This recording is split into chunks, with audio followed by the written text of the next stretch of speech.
হ্যাঁ দর্শক, এটি হচ্ছে যে চট্টগ্রাম সমুদ্র সৈকতের পাশ দিয়ে গড়ে ওঠা মেরিন ড্রাইভ রোড।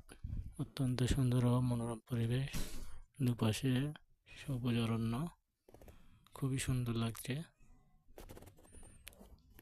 আমরা যাচ্ছি মহান বিজয় দিবস উপলক্ষে চট্টগ্রাম পতেঙ্গা সমুদ্র সৈকতের সিভিক্সের অবস্থা দেখার জন্য। সেখানে দর্শকদের ভিড় কীরকম। এখন আমরা আছি আনন্দবাজারের কাছে। আনন্দবাজারে প্রচুর জাম, মানুষের ভিড়ের কারণে রাস্তায় প্রচণ্ড যানজট লেগে আছে। এখন আমরা চট্টগ্রাম সমুদ্র সৈকতের সিভিক্সের সামনে।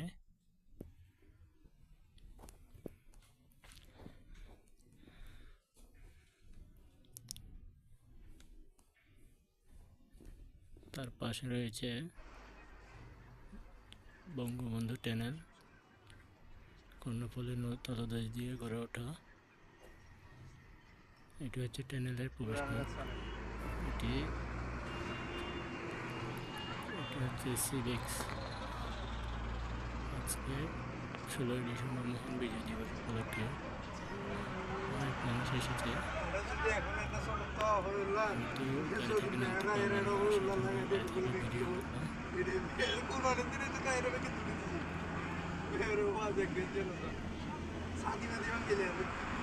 সবাই আমার চ্যানেলটিকে সাবস্ক্রাইব করে পাশে থাকবেন ইনশাআল্লাহ।